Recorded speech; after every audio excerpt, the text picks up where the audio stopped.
Oi, pessoal. Eu sou o Gabriel, então.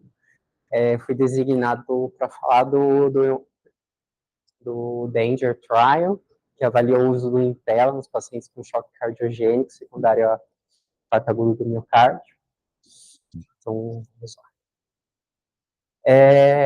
Basicamente, assim, começando bem no começo, o que a gente tem de critérios diagnósticos do choque cardiogênico? Assim, a literatura ela é bem ampla com relação a isso, mas se a gente tiver que resumir mas de uma forma bem simples, a gente basicamente tem que ter um aumento das pressões de enchimento, seja através do ultrassom, a gente vê linhas B, seja através de uma veia cava dilatada, uma pressão de oclusão de artéria pulmonar também aumentada, associado a um débito cardíaco ineficiente, resultando em uma perfusão tecidual.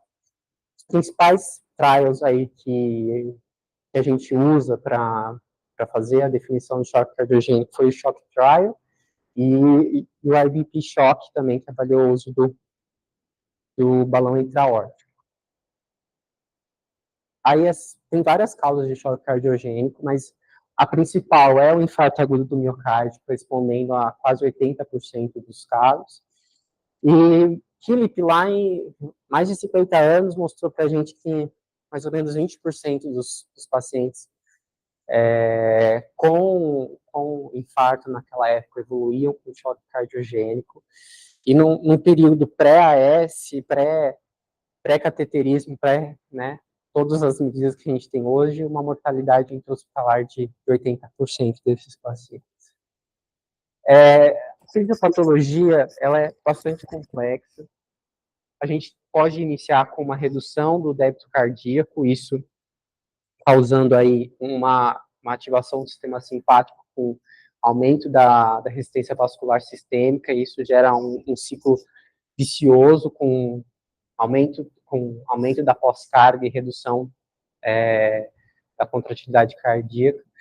Mas também tem um componente muito importante de uma síndrome inflamatória sistêmica associado ao evento, e talvez isso explique alguns casos que a gente vê com um paciente que faz um componente mais vasoplégico do que propriamente do choque cardiogênico secundário no IAM extenso. E com relação ao choque cardiogênico, ao manejo, acho que o nosso principal foco ele tem que ser na revascularização. Isso a gente tem demonstrado desde lá do Shock Trial, que justamente randomizou para uma revascularização tardia e precoce, tardia em até 56 horas. Eles viram uma redução de mortalidade não em 30 dias, mas em 6 meses. E aí, a nossa função como intensivistas, na verdade, é dar tempo para que o próprio miocárdio se recupere, seja através do suporte inotrópico ou suporte mecânico, né? Então, a gente, basicamente, aí dá uma enganada na morte para que o coração volte a funcionar. E quando a gente fala de suporte mecânico, de assistência circulatória no choque cardiogênico, a nossa função, a função, né, dos dispositivos é servir como ponte, né? Ponte para, seja uma recuperação, a recuperação da função miocárdica, ponte para um transplante, ou até mesmo para a decisão clínica e cuidados paliativos. Ou também o uso de um dispositivo de assistência de longo prazo. E aí, com relação ao uso do suporte mecânico, na literatura teve diversas escalas, mas o que a gente usa mais atualmente para indicar o suporte e para categorizar o paciente do choque cardiogênico em relação à gravidade é o SCAI. É uma classificação que varia de A a E, de acordo com parâmetros da microcirculação e também da macrohemodinâmica, né? E aí, basicamente, o que a gente tem na literatura aí que varia entre indicação para instalar um dispositivo de assistência seria entre o C e o E, sendo que o C é aquele paciente já com sinais de má perfusão e hipotensão presente ao exame físico, Pode ter associado também hiperlactatemia, enquanto que o D é aquele paciente que não está melhorando, apesar das nossas medidas, e o E é aquele paciente em pré-parada cardiorrespiratória em colapso hemodinâmico. E aí, com relação ao momento em que a gente indica o uso do suporte mecânico, existe uma grande dúvida na literatura de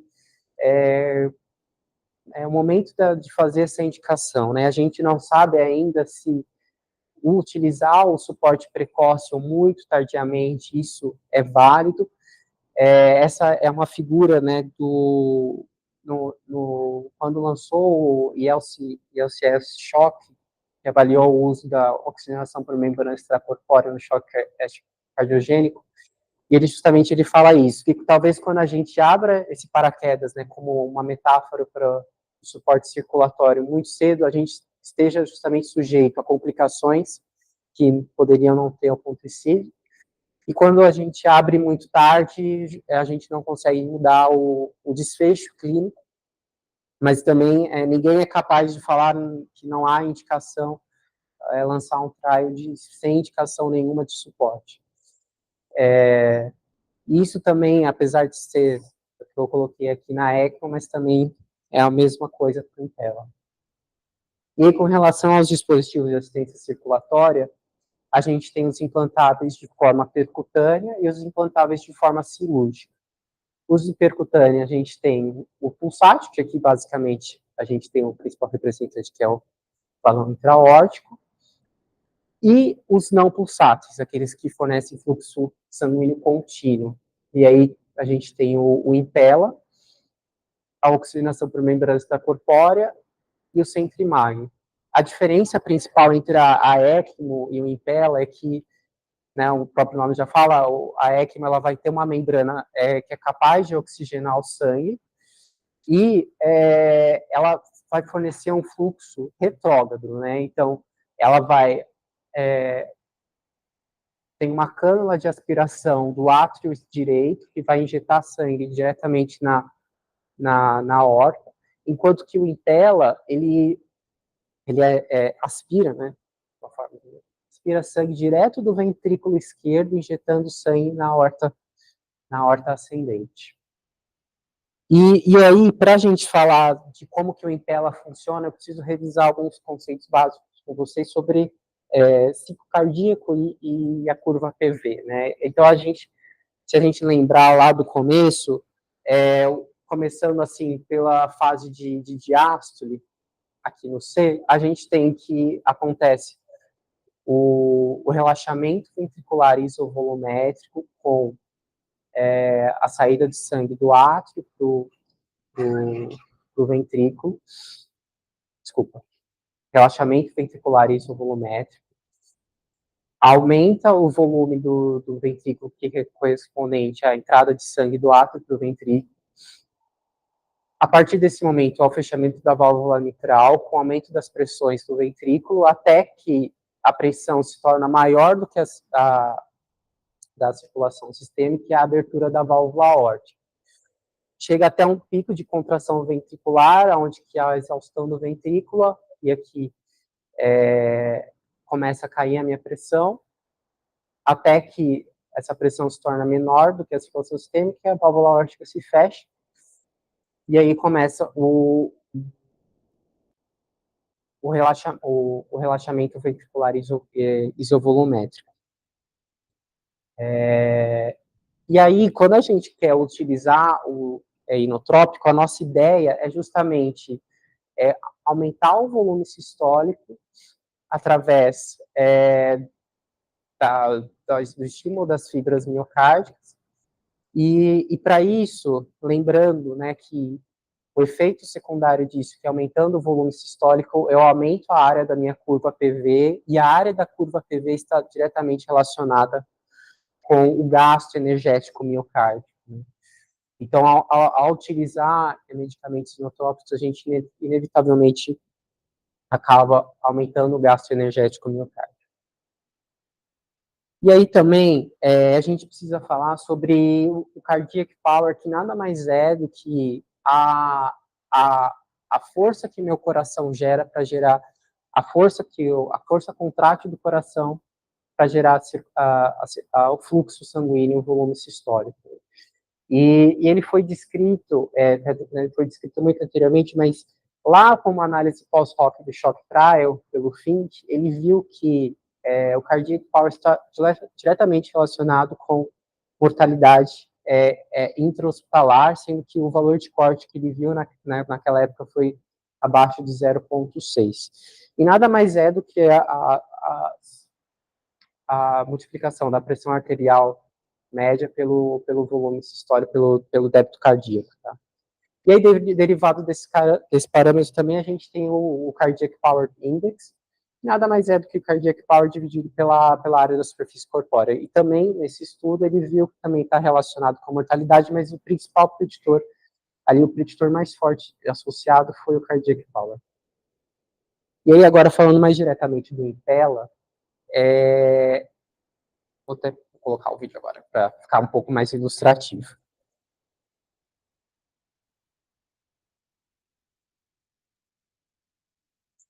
Esse é um vídeo fornecido pela própria Biomed, que é a empresa que fabrica o Impella.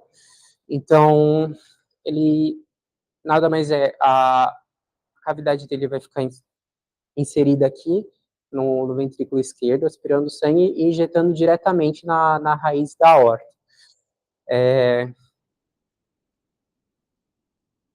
Ele pode fornecer um fluxo de até 4,3 litros por minuto.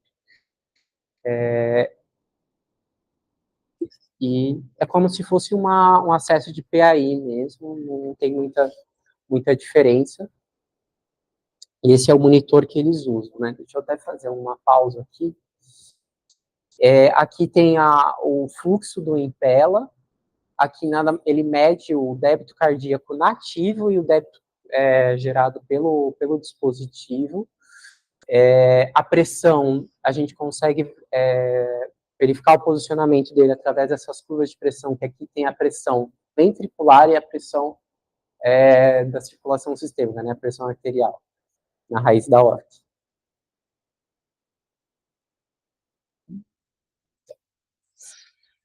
E aí, basicamente, o que ele faz, né, ele por esse mecanismo, por esse mecanismo de aspiração de sangue do ventrículo esquerdo de forma contínua, eu simplesmente vou perder a minha fase de relaxamento e contração isovolumétrica.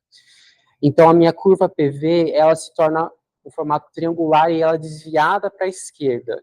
Então, basicamente, com isso, a gente diminui o consumo de oxigênio do miocárdio e aumentando o cardiac power também, apesar de diminuir o consumo. E aí, a Biomed, ela fornece 3 tipos de dispositivos diferentes. Em 2007, que foi o primeiro trial que avaliou o uso do Impella, era um dispositivo que fornecia até 2,5 litros por minuto. Hoje, é que ele não é mais comercializado, o dispositivo mais básico assim deles é o Impella CP, que fornece até 4,3 litros por minuto. Também é instalado de forma percutânea. E aí um dispositivo com maior assistência, que é o Impella 5.5, que pode fornecer até 6 litros por minuto de débito. Só que esse a gente não consegue instalar de forma percutânea. Precisa ir para o centro cirúrgico, realizar a dissecção da artéria axilar e ser inserido pelo cirurgião vascular, tá? E também, mais recentemente, ele tem um dispositivo de assistência do ventrículo direito, que é o Impella RP. E aí, o primeiro trial que avaliou o uso do Impella foi lá em 2007, que é o ISAR Shock.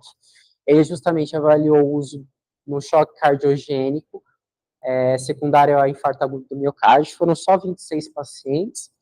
Foi um estudo randomizado, unicêntrico e aberto. Ele avaliou o Impella 2.5 na época, versus o balão intra-aórtico. E o dispositivo era implantado diretamente no laboratório de cateterismo após a angioplastia. O desfecho primário foi a variação do índice cardíaco após 30 minutos da inserção do dispositivo.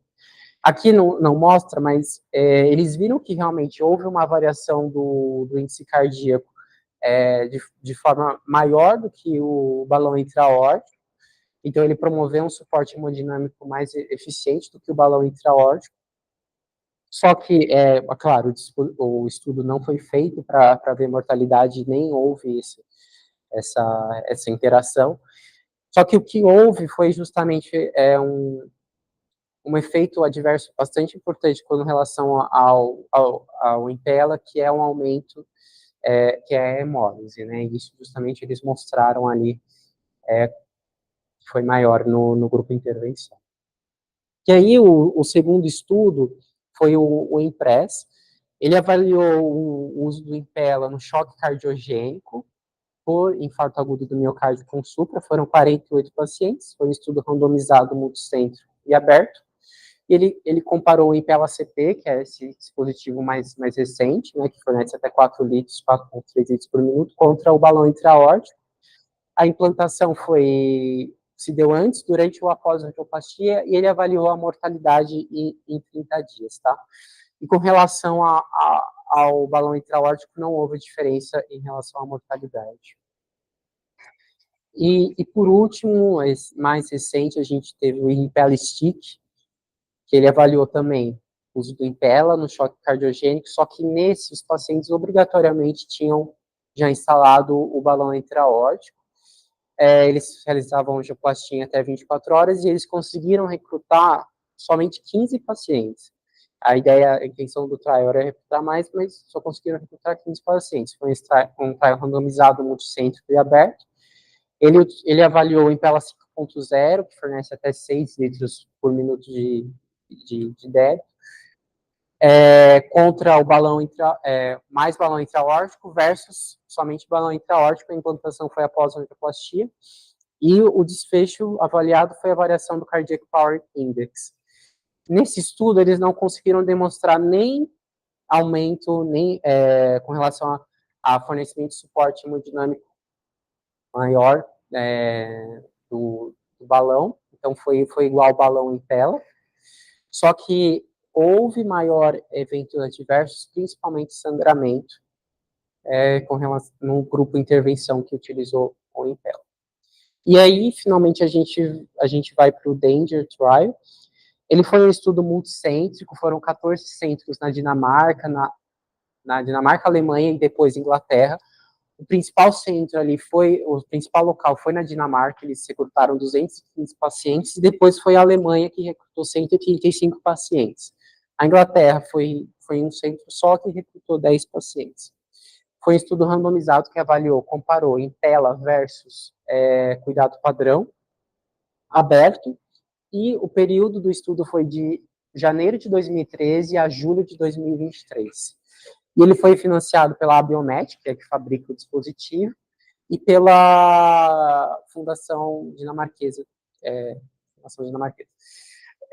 Os critérios de inclusão foi população maior que 18 anos, com infarto agudo do miocárdio, com supra de ST ou PRE novo, e choque cardiogênico, eles utilizaram critérios do Shock Trial, PS menor do que 100 ou necessidade de uso de vasopressor, mais uma perfusão tecidual, só que eles colocaram também critério adicional de fração de ejeção menor do que 45%. E aí, basicamente, os critérios de inclusão mais importantes foram duração do choque maior do que 24 horas, PCR extra-hospitalar com Glasgow menor do que 8 persistentemente, a evidência de disfunção ventricular direita severa e contraindicações à instalação do Impella, que as principais vão ser estenose ou insuficiência aórtica, doença arterial periférica severa, anormalidade da aorta tipo aneurisma ou dissecção, válvulas protéticas mecânicas, trombo ventricular e endocardite infecciosa. Eles estimaram uma diferença de mortalidade de 18% entre os grupos, com poder de 80% para rejeitar a hipótese de nulidade. Eles calcularam, para isso, uma amostra de 324 pacientes, mas expandiram para 360, considerando perdas por por segmento, e a análise foi por interdição de tratar. O desfecho primário foi mortalidade por qualquer causa em 180 dias. Os secundários foram sobrevidas fora do hospital e um composto de necessidade de escalonamento de suporte mecânico, transplante cardíaco ou morte. E também avaliaram desfecho de seguranças, que é um composto de sangramento severo, isquemia do membro onde foi instalado o dispositivo, falência do dispositivo, ou piora da insuficiência aórtica, sangramento, isquemia, necessidade de terapia renal substitutiva, AVC, cardioversão após instalação do dispositivo e infecção de corrente sanguínea com sepse. Ficou desconfigurado aqui também, mas... Assim, basicamente o protocolo era, a randomização acontecia no centro de hemodinâmica antes ou após o cateterismo, ou fora do centro de hemodinâmica 12 horas após o cateterismo. Antes, eles faziam um ecocardiograma, coletavam uma gasometria arterial e estabilização do paciente, e checavam critérios de inclusão e exclusão, e basicamente a randomização entre intervenção e controle se deu numa plataforma dinamarquesa também, que fez essa randomização. Eles eram randomizados para Impella logo após a randomização, ou controle, cuidado padrão, que era composto basicamente por revascularização, uma UTI especializada no suporte mecânico já, assistência circulatória, suporte inotrópico ou vasopressor. Todos os pacientes eram monitorizados com Swan-Ganz, pressão arterial invasiva e ecocardiografia diária. O desmame de suporte, eles colocavam o dispositivo em assistência máxima por 48 horas, e a partir da evidência de melhora da função contrátil, desmame de inotrópico ou melhora da função pulsátil, eles começavam o desmame do dispositivo. Era terminado o suporte caso acontecesse sangramento incontrolável pelo surto da pulsão, arritmia, falha, ou necessidade de cirurgia de revascularização de emergência, escalonamento de suporte ou transplante. E o escalonamento, eles recomendavam que no grupo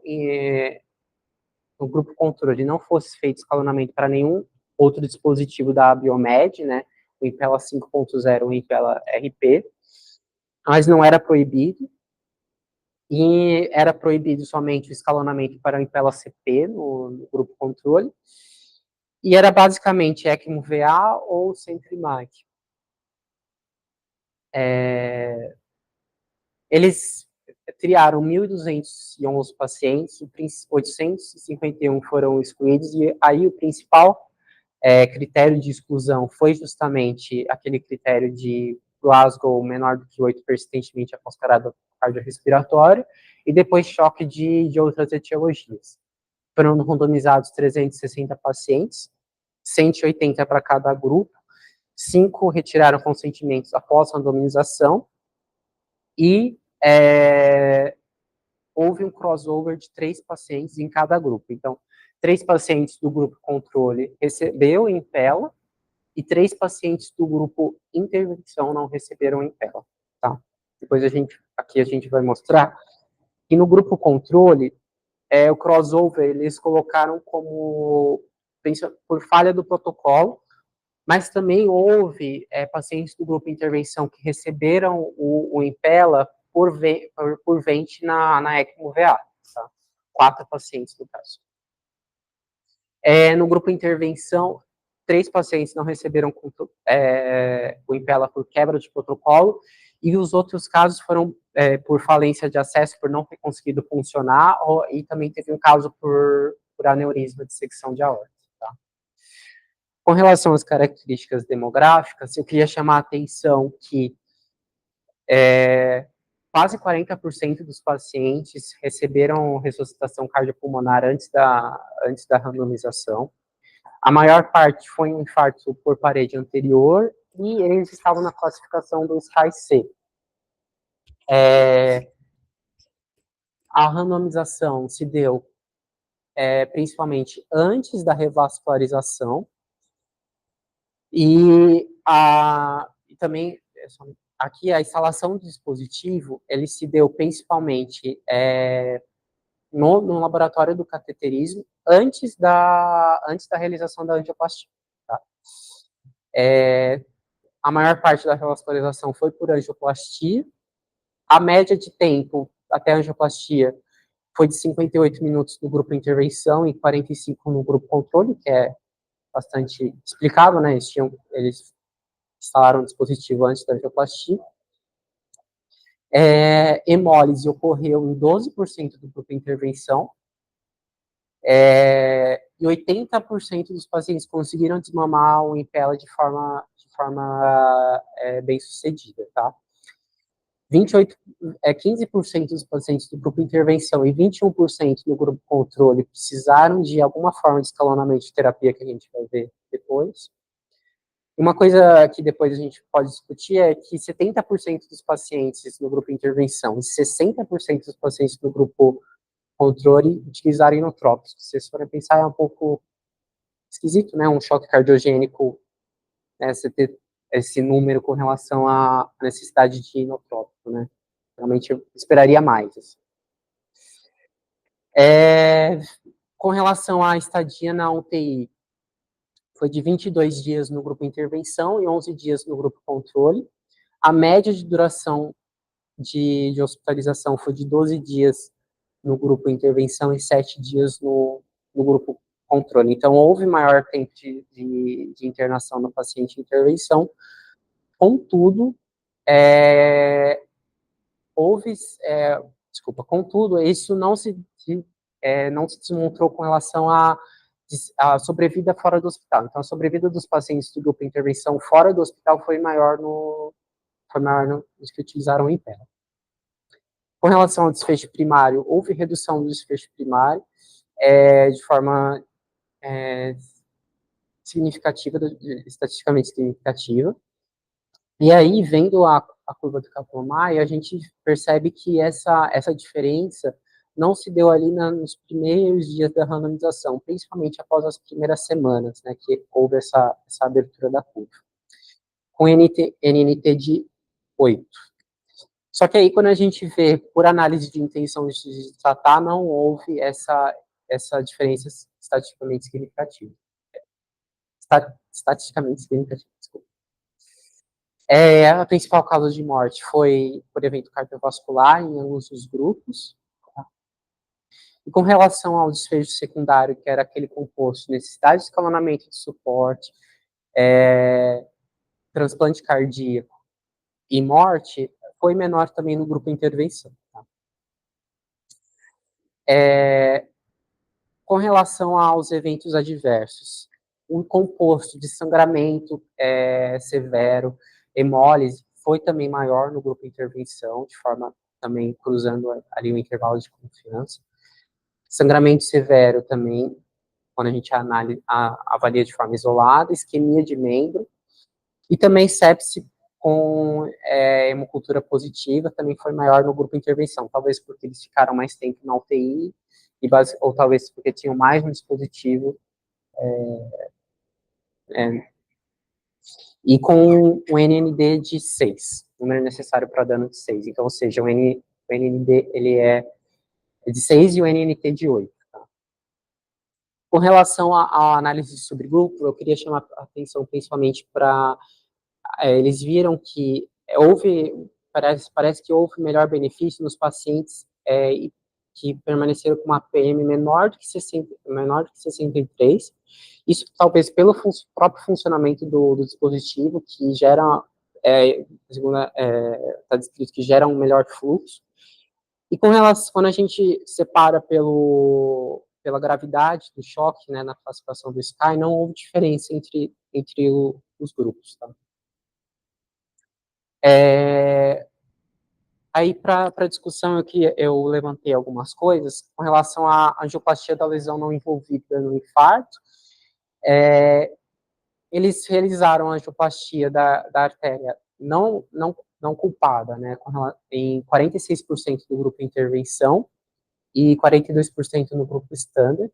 E aí, quando a gente separa antes de 2017 para depois de 2017, né, esse número também ficou bastante parecido. E se a gente lembrar, em 2017 foi o lançamento do Culprit Shock, que avaliou justamente, randomizou para angioplastia da artéria culpada versus angioplastia das demais lesões, e eles viram que os pacientes que fizeram angioplastia das demais lesões tiveram maior mortalidade com relação aos pacientes que fizeram angioplastia somente da lesão culpada. Com relação à necessidade de escalonamento de suporte, lembrando, no grupo de intervenção foram 28 pacientes, no grupo controle foram 37 pacientes. No grupo de intervenção, a escalonamento foi principalmente para ECMO-VA e também para o Impella 5.0, mas também necessitando de ECMO-VA, e 10 pacientes foram escalonados para dispositivos de assistência circulatória de longa permanência. No grupo controle, 21 pacientes escalonaram para ECMO-VA, 4 pacientes utilizaram ECMO-VA mais Impella por venting, e 3 pacientes utilizaram Impella 5.0 mais ECMO-VA. E aí, outra coisa que me chamou bastante atenção quando a gente vê o suplemento foi a diferença de mortalidade entre os centros. Se a gente vê a diferença que foi significativa, só se deu somente na Dinamarca e não na Alemanha. Isso, né, gera algum certo certa interrogação, né? Será que se a gente randomizasse para mais lugares, randomizasse para mais centros esse estudo, será que o desfecho, né, o resultado ia ser o mesmo? E com relação ao uso do critério de fração de injeção para inclusão do choque cardiogênico, é uma dúvida que eu tenho há bastante tempo, e assim, a gente tem que usar fração de injeção ou débito cardíaco para a gente diagnosticar e para a gente colocar como critério de inclusão do débito do choque cardiogênico. Com relação às limitações, claro, é um ensaio clínico aberto e ele está sujeito aos vieses de todos os ensaios clínicos abertos. Não é possível que a gente extrapole os resultados aos pacientes sem infarto com supra, ou SCAI-C sem elevação de lactato, ou os pacientes que permanecem comatosos após parada cardiorrespiratória. E a gente não consegue, isso acho que é uma das principais limitações, a gente não consegue transpor esses resultados para outros centros de saúde, né, tipo, principalmente nos países ainda em desenvolvimento. Então, foram centros altamente especializados, eles recebiam um treinamento pré-estudo, então talvez isso, a gente tenha uma dificuldade para extrapolar esses resultados em outros hospitais.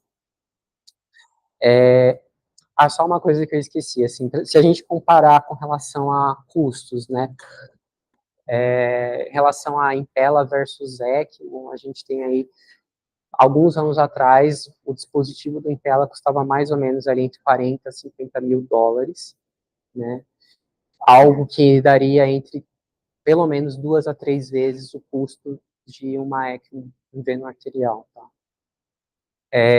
Então, assim, se eu pudesse resumir, assim, a minha impressão do trial, que foi um dos primeiros trials que a gente viu que houve redução de mortalidade com relação ao uso de dispositivos de assistência circulatória. Mas eu acho que é muito difícil a gente extrapolar os resultados desse trial para outros centros, e o principal fator aí limitante, que eu acho que eu posso dizer com relação ao custo do tratamento, então, é uma coisa ainda muito restrita, muito seletiva. Talvez agora, nos próximos anos, aconteça algum tipo de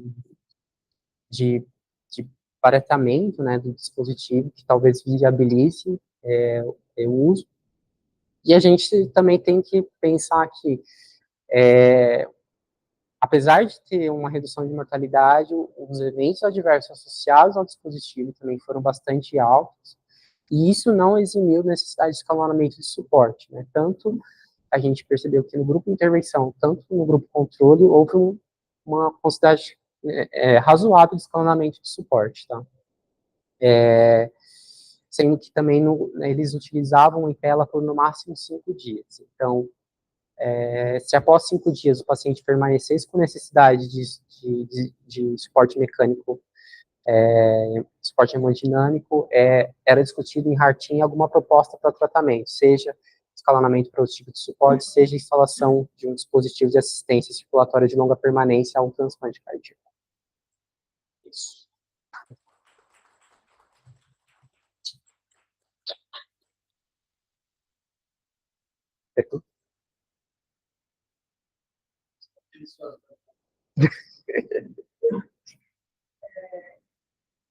Eu não cheguei a ter acesso com os suplementos, mas eles falam que eles vão fazer uma análise dos pacientes que foram randomizados de 2013, 2017, 2017 a 2023. Então, o que chama a atenção é que você trouxe, né, que a mortalidade mais simples é na marca.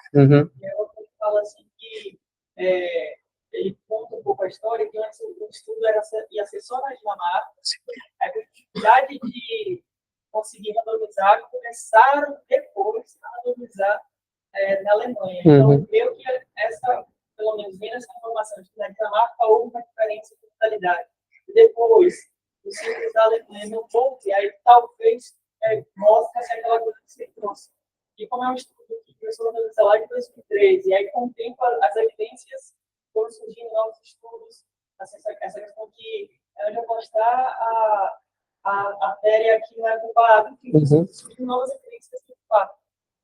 Talvez essa mortalidade reflita o uso desse dispositivo na época que lá mais antigamente, entendeu? Entendi. Surgindo agora os novos centros na Alemanha, isso me leva a crer que foram realmente em uma situação mais contemporânea, a gente já não conseguiu ver essa diferença com o uso do dispositivo. Outra questão é essa questão de permitir o escalonamento. Acaba que, de certa forma, a gente está comparando, uma vez que a integração já tem um dispositivo e a gente pode escalonar para outro, muitas das vezes a gente está comparando a combinação de dois dispositivos contra o escalonamento para um dispositivo só, que no caso, a maioria das vezes era somente a FPA. Aí, então, traz um pouquinho desses questionamentos, mas assim, o desfecho primário, ele vai assim, de encontro também com os desfechos secundários, que é algo positivo, mas assim, todos os outros estudos guiam dizendo contra o Thiago texto. Também fica essa questão. Eu acho que, assim, os outros estudos que vieram antes, né, utilizando o Intela, eles tiveram limitações, assim, metodológicas bastante importantes. Acho que mais foi um estudo para mais a gente avaliar a segurança e a eficácia do dispositivo do que qualquer outra coisa. E, assim, eu acho que esse negócio, né, de escalonamento de suporte, né, a impressão que dá, não sei, acho que depois vocês podem comentar, que talvez os pacientes que... Pode ser duas coisas, né? Os pacientes que precisavam de suporte, eles foram abrangentes no estudo, mas talvez pacientes que não precisavam de suporte mecânico também foram abrangentes no estudo.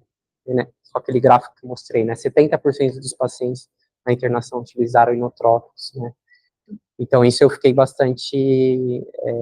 gerou, assim, bastante classificado com relação a isso. E aí, outra coisa que também estava conversando com o professor até disso, é que menos pacientes utilizaram inotrópicos, né? Será que a gente tem algumas evidências mostrando que o uso de inotrópicos está associado a maior mortalidade? A gente tem o estudo SPLIT e o... esqueci o outro nome, mas...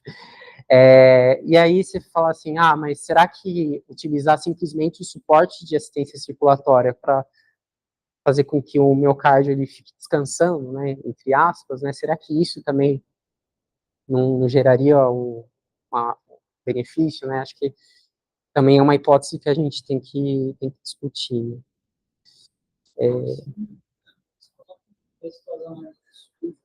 Uhum. Você tem PDF, tem Sim, tem. Eu coloco. eu acho que tem análise. Eu acho que antes da metade e depois da metade. Não teve. Apesar de não ter situações as características que são bem graves. Eles são bem graves. 5 milímetros de contato, cardíaco de 1,1. Uhum. Sim. Estavam bem aí Uhum. esse trabalho seria aquela analogia do paraquedas, né? Que eles tentaram tirar através do critério de exclusão aqueles pacientes assim, que podem receber e potencialmente poderiam falecer. Esquema, Uhum. pode ser eles terem achado realmente um certo que abriu paraquedas e vocês estudos. Acho que esse foi o principal esse trabalho, esse foi o plano nosso em relação à comparação dos perfis que os trabalhos vêm com várias diferenças. Uhum. Então, por exemplo, a BP Shop, 42%, mais ou menos 45% tinham tido parada na carga respiratória antes de entrar no estudo. No Impress, 5% tinham tido parada antes de entrar no estudo. Uhum. No SE Shop, 77% tinham parado antes de entrar no estudo. E desse, foi em torno de 20%. Né? Os pacientes foram incluídos e tinha o PCR hospitalar. Então, você colocou, né? Foram excluídos aí 435, porque mantiveram vários ruim depois da parada. Sim. E uma coisa interessante também na inclusão foi ter excluído os pacientes que tinham que ser direita severa, né? Uhum. Ela a assistência para não ser feito. Sim. Então, esse tipo de doente, acho que infelizmente não sei se é beneficiar muito do dispositivo.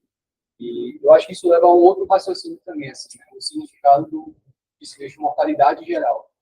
Uhum. Então, mortalidade geral, assim, a hipótese nula de um desfecho de mortalidade geral não significa necessariamente a ausência de benefício. Então, acho que existem 4 grandes grupos que estão misturados dentro desse mortalidade geral. Tem os extremos, né, que a intervenção pode ser fútil, né, fazendo não mudar em nada. Uhum. Também com o aluno extremo, que é o bicho que já está condenado a morrer. A intervenção também não é mudar em nada, ele é morrer de qualquer jeito. Sim. É simplesmente esses 2 tipos de pacientes. Mas quanto mais a gente conseguir tirar esses tipos de pacientes, mais a gente consegue ver os 2 grupos dele, que são aqueles que mais vão contribuir para o desfecho. Uhum. Então, é aquele que vai experienciar a intervenção e foi salvo pela intervenção, e daquele que foi morto pela intervenção. Então, eu acho que, por exemplo, no Impress, 100% deles tinham paralisia respiratória, a maioria da vez fosse escair. Então, acho que eles talvez estivessem condenados a morrer. Né? Assim como também ia ser os pacientes estejam condenados a morrer. Então, esse tipo de paciente não vai dar um mérito à intervenção, vai dar um mérito ao paciente. Sim. Então, eu acho que nesse trabalho, assim, balançando, por exemplo, o Impress, talvez ele tivesse incluído muitos pacientes condenados a morrer e não conseguiu vacinar nada. Nesse trabalho, talvez ele consiga incluir mais esse grupo da meiuca ali, né? Os pacientes que a intervenção causou dano e morreram por isso, ou que a intervenção salvou benefício e salvou ele por isso. E eu acho que ele se conseguir se relacionar bem, talvez, nessa proporção.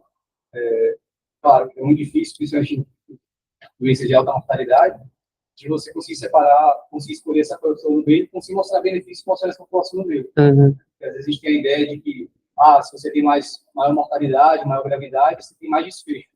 Isso vai aumentar o poder estatístico do seu estudo. Mas isso até um certo ponto também. Então, se você tem uma doença que mata muito, você acaba entrando naquele grupo do condenado a morrer. Uhum. E aí você vai perder o poder estatístico. Tá? Todo mundo vai morrer e a intervenção vai ter pouco potencialmente inapropriado. Então, é só trazer essa ideia do ensaio duplo, com a mortalidade geral no desfecho mínimo, né, que é a subtração desse, que a intervenção mata, porque a intervenção faz benefício. E às vezes vem nulo porque a intervenção tem muito benefício, mas ela mata muito também. Porque o IPEL está mostrando que ele tem muito malefício, o INH maior do que o INH em relação à terapia. Sim. E aquela análise depois que você gostou, foi uma análise com protocolo. Aquele mostra aí a questão de tratar. Uhum. Qual que é o problema de você? Acaba o índice de fragilidade, calculando lá, é de 4. Uhum. Então, se 4 pessoas tivessem tido um desfecho diferente, o resultado teria sido o mesmo. Sim. E contra isso, que normalmente, se o estudo é de superioridade, para mostrar uma coisa muito diferente da outra, a análise de protocolo é mais enviesada para trazer mais essa diferença. Uhum. E analisando por ela, deu meu. E analisando por intenção de tratar, que aproxima mais os dois grupos da hipótese nula, teve diferença. Então, eu acho que Você explica isso, Thiago? Você explica não. Você não tem o que esse metodologia que está falando. Assim. Muito bem. Tive poder. Sim. Porque teve uma super razoável. Sim. Porque a direção do efeito não muda, né? Você vê que se colocar as duas análises lado a lado, a direção do efeito não muda. Só mudou a significância estatística. Provavelmente foi porque diminuiu o poder. Eu penso talvez que existe um benefício, isso consiga mostrar o benefício de uma intervenção no choque alergênico. Talvez, se aplicar essa população, talvez em outros grupos, de intervenção até, ou talvez tivesse também algum benefício. Mas eu acho que talvez essa ação de intervenção para quem queira fazer a dominação, para quem já vai deixar um valor muito bom, o cara que talvez não tenha nenhum risco negativo, não quer tanto esse material, talvez esse cara que consiga sobreviver a tudo isso e consiga ter o benefício da intervenção.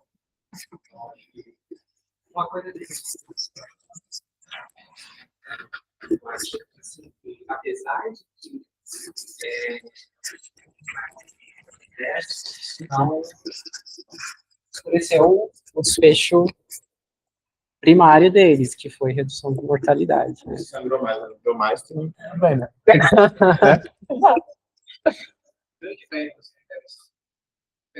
Tem um cara que diversas. Sim. O cara tem sobrevivido a isso. E aí, a intervenção precisa apresentar algum benefício marginal ali em termos estatísticos. Sim, sim. Só uma pergunta ainda para o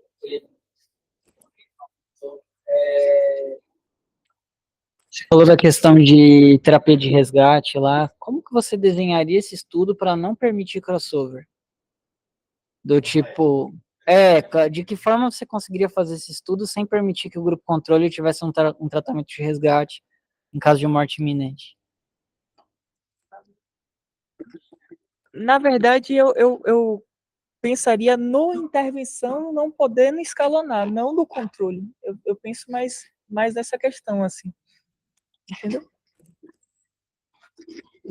Digamos que você é um médico lá de um dos centros dinamarqueses, você está cuidando lá de um moleque de 22 anos, que está com choque cardiogênico com miocardite, ele caiu no grupo de intervenção, você pôs o Impela e ele não está melhorando com o Impela. Você ia deixar de canular em ECMO? Lógico que não. Eu acho que seria, no caso aqui, entre aspas, uma fraqueza do estudo, mas só que inerente da prática médica, da ética. Né? Na verdade, é praticamente impossível, né? Você não ter crossover nesse tipo de estudo, assim, do ponto de vista ético. E mesmo se você pegar uma intervenção que não é tão complexa, mas que as pessoas acreditam muito, vai acabar tendo crossover, né? Assim, não tem muito como. Não sei se vocês têm mais dúvidas, gente. Eu tinha algumas coisas para falar para vocês desse estudo. O primeiro é o nome Danger. Não sei se todo mundo viu de onde que veio esse Danger. O estudo originalmente chamava DANSHOCK, que era o estudo de choque dos dinamarqueses, Danish, né? Aí, como eles estavam demorando muito para recrutar pacientes, eles incluíram a Alemanha, eles tiveram que incluir alguma coisa no nome para, sei lá, para agradar os alemães. Aí eles incluíram Ger, ficou Danger. Mas senão ia ser DANSHOCK. Só curiosidade, departamento de confecção de nomes. Uma coisa que o Thiago falou que é interessante, né? Foram 10 anos para incluir, acho que menos de 300 pacientes, né? Um pouquinho mais de 300 pacientes. Então, assim, são pacientes extremamente selecionados, né? Assim, não é qualquer paciente com choque cardiogênico. Mas só tem que ter cuidado para não generalizar isso para todo doente com choque cardiogênico pós-infarto. Né? Assim, eles foram muito, muito, muito criteriosos. Isso é bom no sentido do estudo, porque você acaba aplicando o estudo na população que talvez tenha mais chance de se beneficiar, mas isso é ruim na prática diária, porque talvez a maioria dos pacientes que a gente vai ver com choque cardiogênico não vai cair nos critérios do estudo. Né? Outra coisa que eu ia perguntar para vocês ficou claro para todo mundo por que eles excluíram paciente com disfunção de VD?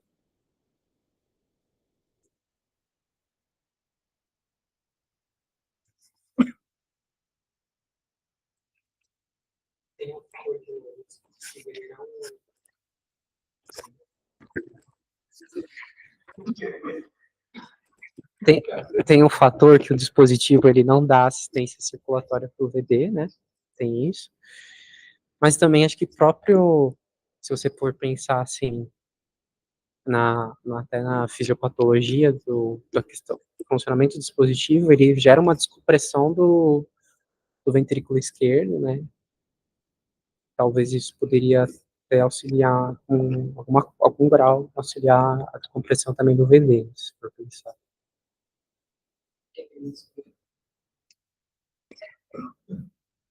Porque eles têm outro dispositivo também que faz isso, né? Acho que eu ia colocar então ali.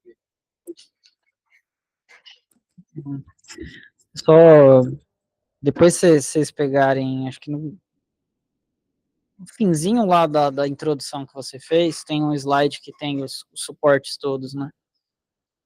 Você consegue colocar naquele slide lá, Luiz?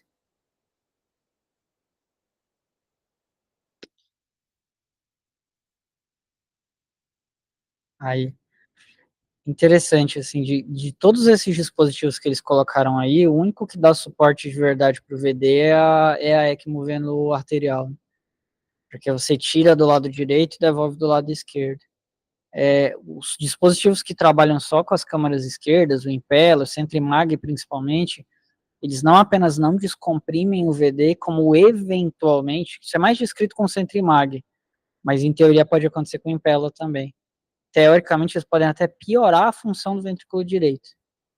Porque, não sei se vocês lembram da fisiologia, mas mais ou menos uns 60% da função sistólica do VD, na verdade, é derivada do batimento do ventrículo esquerdo. Tem estudo experimental isolando os dois ventrículos e mostrando isso. Mais ou menos 60% da pressão que é gerada nas câmaras direitas é gerada pela contração do VE e não do VD. Como se o VE fizesse um movimento de repuxar a parede do VD e o septo empurrando, o septo espessando também empurra para dentro do VD. Isso contribui para a ejeção do sangue. Então, quando você coloca um dispositivo que esvazia o VE, como é o caso do Centrimag ou do Impella, você para de ter esse efeito contrátil do ventrículo esquerdo. Naturalmente, você vai diminuir a função sistólica do ventrículo direito. Você conseguir voltar, avançar para a curva PV? Mais um, por favor. Isso, esse aí. Se você for olhar para aquela curva PV ali, você vai ver que o ventrículo esquerdo está trabalhando vazio ali, né?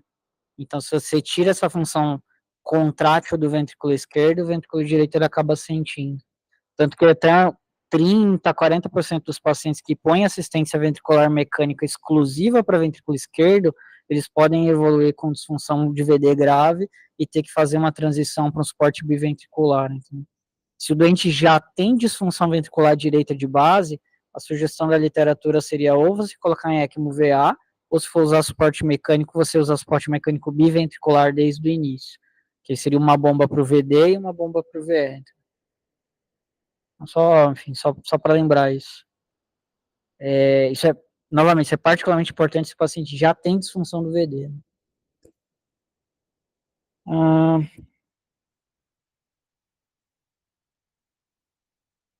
Outra coisa que o Gabriel colocou em algum momento ali da apresentação foi o venting, que alguns pacientes usaram o Impella como venting. Todo mundo entende o que é um venting? Explica aí, Gabriel.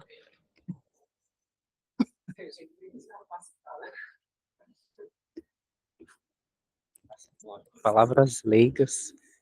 O que é o vente? Assim, basicamente, quando você coloca um paciente ECMO VA, você faz um mecanismo de... Não é, se você for pensar, não é fisiológico, né? Porque o sangue volta para o ventrículo esquerdo ao invés de subir, né? Acontece que algumas vezes esse mecanismo é tão importante, e isso também, conforme você vai aumentando o fluxo, né, as rotações da ECMO-VA, isso se torna tão proeminente, e a disfunção sistólica do paciente é tão importante, que acaba acumulando sangue na circulação esquerda, né, então, e isso se transmite para o sistema respiratória dos capilares pulmonares, né? Então, acaba que a volemia do paciente fica aprisionada dentro do pulmão, né? Dentro do pulmão e do átrio esquerdo. E aí, a ideia do venting é você colocar algum dispositivo de assistência circulatória diretamente ali no ventrículo esquerdo para descomprimir o ventrículo e diminuir esse efeito, né? Que pode ser o Impella, geralmente, né, por estar mais disponível, é o balão intra-aórtico.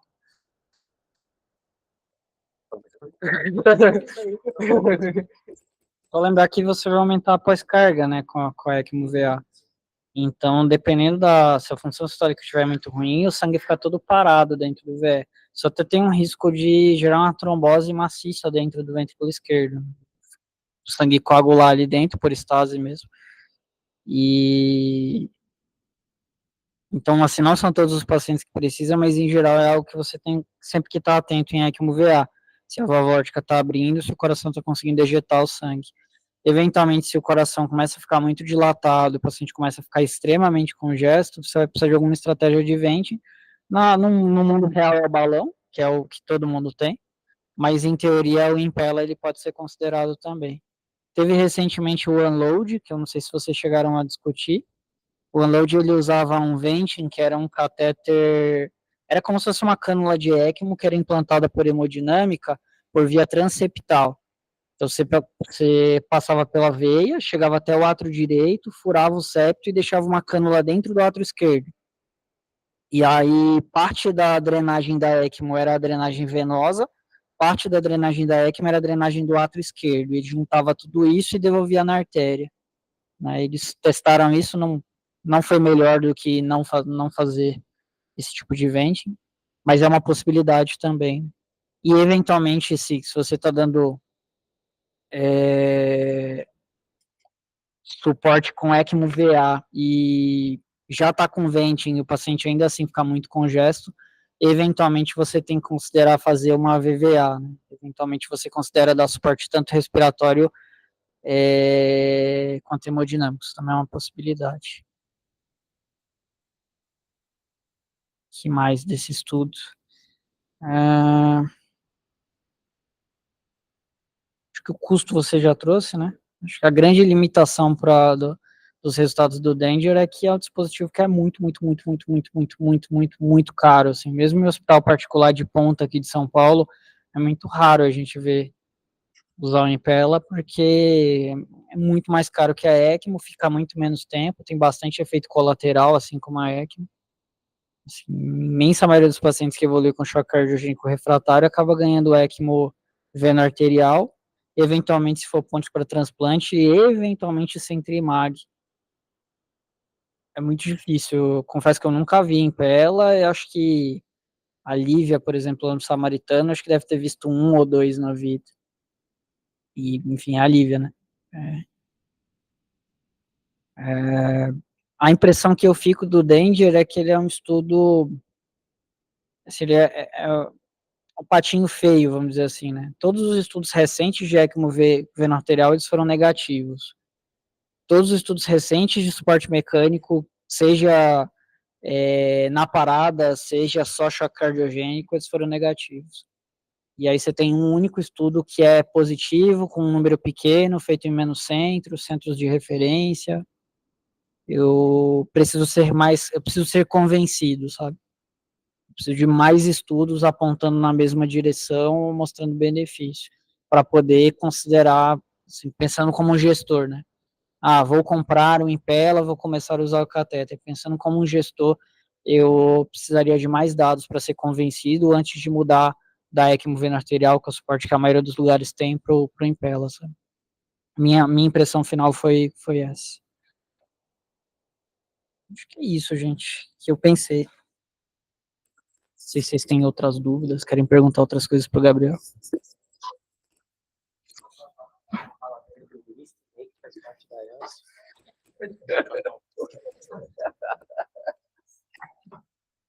Uma coisa, o pessoal mais do Reino Unido faz isso, é que eles são bem em relação a custo, né? E eu não lembro agora o termo exato que eles usam, mas é basicamente o preço que você paga para salvar uma vida no Reino Unido, antes de aprovar um recurso de uma coisa de alta alto custo, assim, né? A gente fala, não lembro agora quanto é o valor de cabeça, cada país tem o seu. Então, acho que o Brasil estava iniciando, não lembro se já desenvolveu, mas a Conitec aqui no Brasil estava tentando desenvolver um número em relação ao preço em reais ou euros, né, ou pounds, para você pagar para salvar uma vida, para ver se essa intervenção valeria a pena. Aí, acho que é 35 mil pounds, sei lá, aí você enfim, não sei. Mas, outra coisa só que eu queria só trazer de adicional é que eles estavam tentando criar um novo tipo de comparativo para isso, sem ser só com real, porque, assim, você nunca... A vida não tem preço, assim, nem em dinheiro falando, mas tem custo. Então, a ideia desse novo índice, ao invés de monetarizar o índice, é trazer vidas por vidas, né? Então, quantas vidas custariam para você fazer essa terapia aí, né? Então, sei lá, pega uma vida média de cada pessoa no hospital custa tanto, e se você gastasse esse dinheiro, você deixaria de salvar outras tantas vidas. Então, é só trazer essa curiosidade, assim, que existe essa ideia para aprovação de recursos de alto custo, tanto a ideia de quanto custa uma vida em termos monetários, e eles estão tentando trazer esse novo índice em relação agora, tirando essa parte monetária e trazendo vida por vida, para ver se é mais palatável, até mais racional para funcionar. Uma pergunta para vocês. Só porque o Gabriel citou o Centrimag aí, era um dispositivo de resgate. Qual é a diferença do Centrimag para ECMO? Os dois têm bomba centrífuga, né?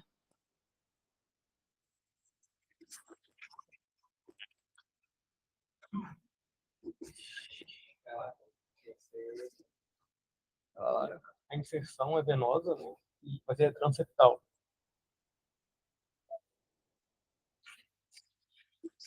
O Centrimag é o Tony Haas? É parecido, mas é diferente. O tipo de bomba é diferente.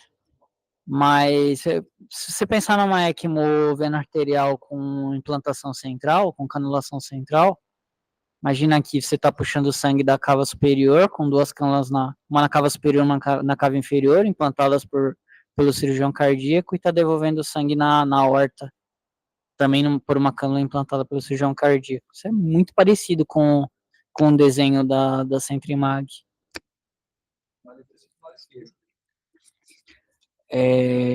Perfeito, essa é uma diferença. Que mais?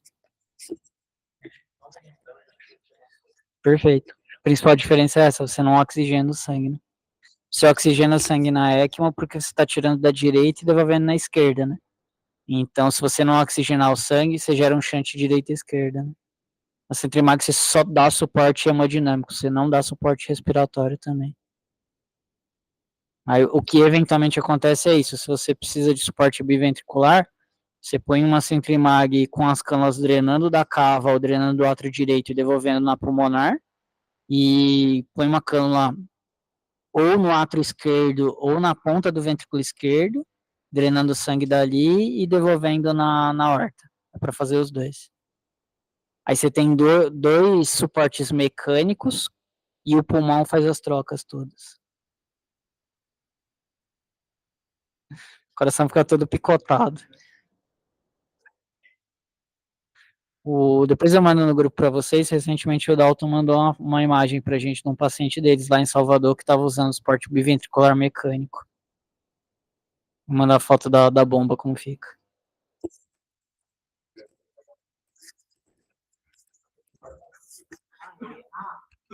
Não, só essa questão de custo, né? Assim, a gente consegue imaginar um Impella sendo implantado aqui no HC, onde que falta enfermeiro, falta técnico de enfermagem no plantão.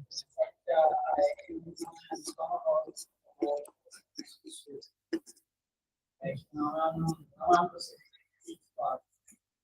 A gente consegue fazer aqui e a nossa de medicina paga. Mas usando verba de terceiro. Já três vezes, mais recente foi uma menina, até o Marcelo, que o projeto de si, isso foi legal.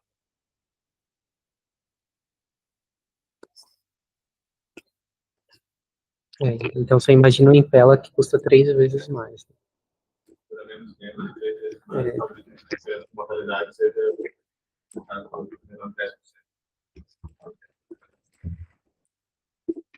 O conceito da bomba única é interessante. A bomba microaxial.